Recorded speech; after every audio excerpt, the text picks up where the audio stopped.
ไปทุกคนวันนี้ก็จะพาทุกคนมาขุดหาเปียดอยู่ป่าเนาะและตอนนี้ก็เฮามาอยู่ที่ป่าแล้วเฮาจะมาเบิ่งว่าเฮาจะได้หาเปียดบ่คือตอนนี้บรรยากาศโคตรงามเลยเนาะมาป่าไก่เติมมื้อนี้จะได้หาเปียดบ่มาลุยกันเลยไป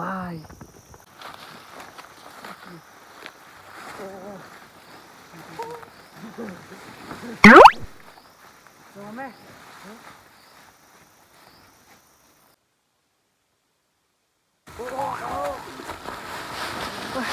ทุกคนเครือมันก็จะเป็นแบบนี้เนาะมันก็จะซ่านเดียวไปตามป่านี่เลยเนาะ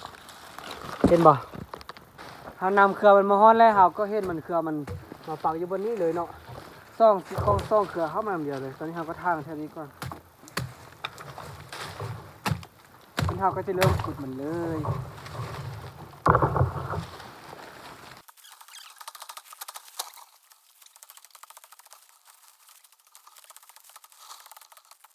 ภาพนี้เด้อผสมกันไหม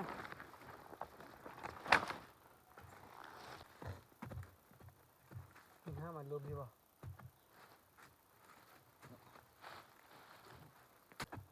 มันนี่ก็แมนมอน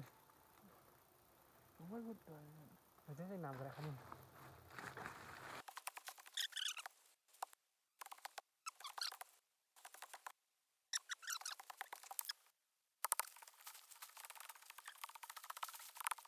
ตอนนี้ก็เห็นเครือมาแล้วเนาะ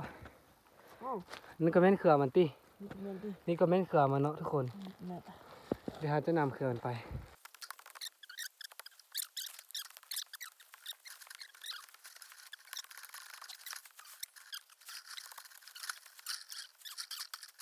คนได้แล้วเบื้องห้ามันก็จะประมาณนี้เนาะและอันนี้ก็คือเป็นห้าเปียกนะทุกคนแล้วเขาจะไปล้างแล้วเขาก็จะตัดเขาก็จะกินทางไหนมันเนาะแล้วเขาก็ย่ำแบบคือห้านี่ประมาณนี้แหละแล้วตอนนี้เขาก็อุตส่าห์ขุดเลิกบ่เลิก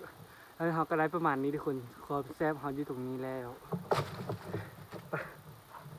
ไปเว้ยนี่เลยเว้ยเอาไปเว้ยไปโอ้ไปปั๊มโ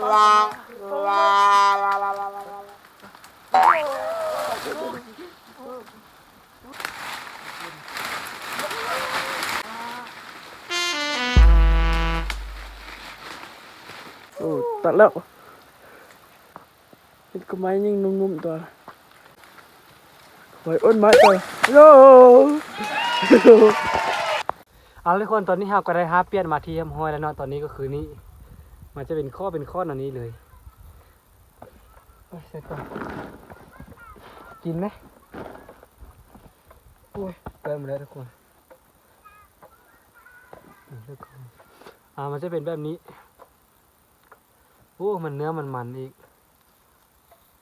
เขาต้องแกะแบบนี้ทุกคน